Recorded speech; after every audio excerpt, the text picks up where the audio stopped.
இனம் காட்டும் நிறம், குணம் சொல்லும் உடை, தைரியம் அறிவிக்கும் உடல், வணங்கத் தோன்றும் முகம் என நாளும் இணைந்த நல்லவர் காமராஜர். 25 துளிகளுக்குள் அடக்கிவிட முடியாத மகா சமுத்திரமாக வாழ்ந்த கர்மவீரர். காமாட்சி என்பது பெற்றோர் வைத்த பெயர். ராஜா என்றே உறவினர்கள் அழைத்தார்கள். காமாட்சியும் ராஜாவும் காலப்போக்கில் இணைந்து காமராஜ் ஆனது. டெல்லிக்காரர்களுக்கு காலா காந்தி, பெரியாருக்கு பச்சை தமிழர், காங்கிரஸ்காரர்களுக்கு பெரியவர், இன்று வரை பெருந்தலைவர் என்றால் அவரே. இதெல்லாம் என்ன பேச்சுன்னேன், அப்படி ஏன் சொல்றேன்னேன், ரொம்ப தப்புன்னேன், அப்படித்தானேங்கிறேன், அப்ப பாப்போம், ஆகட்டும் பார்க்கலாம் போன்றவை அவர் அடிக்கடி பயன்படுத்தும் வாசகங்கள். நிறைய பேரிடம் வரிசையாக ஆலோசனை கேட்கும் பிரதமர் நேரு. கடைசியில் காமராஜர் சொன்னதை அறிவித்து முடிப்பார். உயிரோடு இருப்பவர்களுக்கு சிலை வைக்க கூடாது என்ற கொள்கை கொண்ட நேரு. அதை மீறி திறந்த சிலை இவருடையதுதான். அரசியலில் அவருக்கு குருத்தீரர் சத்தியமூர்த்தி. ஆனால் தமிழ்நாடு காங்கிரஸ் தலைவராக காமராஜ் இருக்க, செயலாளராக செயல்பட சத்தியமூர்த்தி மனப்பூர்வமாக ஒப்புக்கொண்டார். தன்னை பாராட்டி யாராவது அதிகம் பேசினால் கொஞ்சம் நிறுத்துன்னேன் என்று சட்டையை பிடித்து இழுப்பார். அடுத்த கட்சியை மோசமாக பேசினால் அதுக்கா இந்த கூட்டம்னேன் என்றும் தடுப்பார். மாதம் 30 நாளும் கத்திரிக்காய் சாம்பார் வைத்தாலும் மனம் கோணாமல் சாப்பிடுவார். என்றைக்காவது ஒரு முட்டை வைத்து சாப்பிட்டால் அது அவரை பொறுத்தவரை மாயா பஜார் விருந்து. சினிமா அவருக்கு பிடிக்காது. ஔவையார் விரும்பி பார்த்திருக்கிறார். ராஜபாட் ரங்கதுரை படத்தை போட்டு காண்பித்திருக்கிறார்கள். அவர் கடைசியாக பார்த்த படம் சினிமா பைத்தியம். சுற்றுப்பயணத்தின்போது தொண்டர்கள் அன்பளிப்பு கொடுத்தால், கஷ்டப்படுற தியாகிக்கு கொடுங்க என்று வாங்க மறுப்பார். மகன் முதலமைச்சரானதும் அம்மா சிவகாமிக்கு அவருடன் தங்க ஆசை. நீ இங்க வந்துட்டா உன்னை பார்க்க சொந்தக்காரங்க வருவாங்க, அவங்களோட கெட்ட பேரும் சேர்ந்து வந்துடும், அதனால விருது நகர்லையே இரு என்று சொல்லிவிட்டார். அந்த வீட்டையாவது பெரிதாக்கி கட்டித்தர கேட்டபோதும் மறுத்துவிட்டார். பந்தாக்களை வெறுத்தவர். முதல் தடவை சைரன் ஒலியுடன் அவருக்கான பாதுகாப்பு கார் புறப்பட்டபோது தடுத்தார். நான் உயிரோடுதானே இருக்கேன், அதுக்குள்ள ஏன் சங்கு ஊதுறீங்க என்று கமெண்ட் அடித்தார். 2 முறை பிரதமர் ஆக வாய்ப்பு வந்தபோதும் அதை நிராகரித்து லால் பகதூர் சாஸ்திரி, இந்திரா காந்தி ஆகியோரை பிரதமர் ஆக்கினார். கிங் மேக்கர் என்ற பட்டத்தை மட்டும் தக்க வைத்துக்கொண்டார்.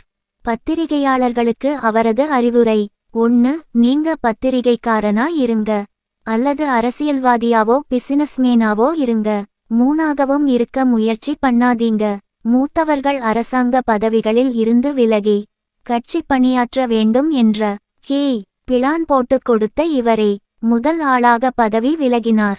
ஒற்றை மேற்கோள் குறி: எனக்கு எந்த பற்றும் இல்லைன்னு காட்டினாதான் மத்தவங்களுக்கு அட்வைஸ் பண்ண முடியும் என்றார்.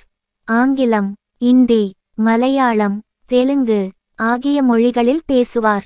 பத்திரிகையாளர் சாவி ஒருமுறை சந்திக்கச் சென்றபோது ஜான் கண்டர் எழுதிய இன்சைட் ஆப்பிரிக்கா என்ற ஆங்கில புத்தகத்தை படித்துக்கொண்டு இருந்தாராம். அவரளவுக்குச் சுருக்கமாக யாராலும் பேச முடியாது. யில் ஒரு பிரஸ் மீட். 50 கேள்விகளுக்கு 7 நிமிடத்தில் பதில் சொன்னாராம். 2.5 மணி நேரத்தில் 8 ஊர்களில் கூட்டம் பேசியிருக்கிறார். இசை விழாவை தொடக்கி வைக்க அழைத்தார்கள். இசை விழாவை தொடக்கி வைப்பதில் பெருமைப்படுகிறேன் என்று மட்டுமே சொல்லி விட்டு இறங்கினார். நாற்காலியில் உட்காருவது அவருக்கு பிடிக்காது. சோபாவில் 2 பக்கமும் தனது நீளமான கைகளை விரித்தபடி உட்காரவே விரும்புவார். முதல்வராக இருந்தபோதும் தலைமைச் செயலகத்தில் பிரத்யேகமாக சோபா வைத்திருந்தார். கடிகாரம் கட்ட மாட்டார். சின்ன டைம்பீஸை தனது பையில் வைத்திருப்பார். தேவைப்படும்போது எடுத்து பார்த்து கொள்வார். 6வது வரை படித்தவர்தானே என்ற அலட்சியத்துடன் முதல்வர் காமராஜரின் அறைக்குள் அலட்சியமாக நுழைவார்கள் அதிகாரிகள். வெளியே வரும்போது அவர்களின் வால் கால்சட்டைக்குள் மடக்கிச் சொருகப்பட்டு இருந்தது என்று அவரது அறிவாற்றலை மெச்சினார் ஆர். வெங்கட்ராமன்.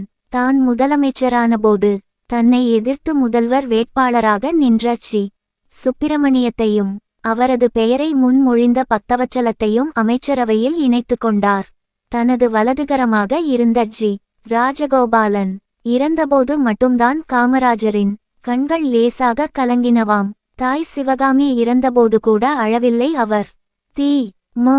க அ தி மு க ஆகிய கட்சிகளோடு ஒட்டோ உறவோ இல்லை. இந்த கட்சிகளோடு உறவு வைத்துள்ள கட்சிகளோடும் உறவு இல்லை. காமராஜர் கூட்டிய கடைசி நிர்வாகக் கமிட்டியில் நிறைவேற்றப்பட்ட தீர்மானம் இது. இதை அவரது மரண சாசனம் என்பார்கள். விருதுநகர் தொகுதியில் அவர் தோற்றபோது கட்சிக்காரர்கள் அழுதார்கள். இதுதான்யா ஜனநாயகம்? ஜெயிச்சவனை குறை சொல்லாமல் தோத்து போனதை புரிஞ்சுக்கிட்டாதான் அடுத்த முறை ஜெயிக்க முடியும் என்று அலட்டிக்கொள்ளாமல் சொன்னவர். கோடை காலத்தில் 2 நாட்கள் குற்றாலத்தில் போய் தங்கிவிட்டு வருவார். அவரது அதிகபட்ச சந்தோஷமாக அதுதான் இருந்திருக்கிறது. 9 ஆண்டுகள் முதல் அமைச்சர், பல ஆண்டுகள் தமிழ்நாடு காங்கிரஸ் கமிட்டி தலைவராக இருந்த அவர் இறக்கும்போது மிச்சம் இருந்தது 10 கதர் வேஷ்டிகள், சட்டைகள் மற்றும் 100 ரூபாய்க்கும் குறைவான பணம். இன்ஃப்ளூயன்சா காய்ச்சலால் பாதிக்கப்பட்டு இருந்த காமராஜருக்கு 1975 அக்டோபர் 2ஆம் தேதி அதிகமாக வியர்த்தது. டாக்டர் அண்ணாமலைக்கு அவரே போன் செய்துவிட்டு, டாக்டர் வந்தா எழுப்பு, விளக்கை அணைச்சிட்டு போ என்றார். அதுவே அவர் கடைசியாக சொன்ன வார்த்தை. டாக்டர் வரும்போது காமராஜர் அணைந்துவிட்டார். மனித கடவுள் காமராஜர்.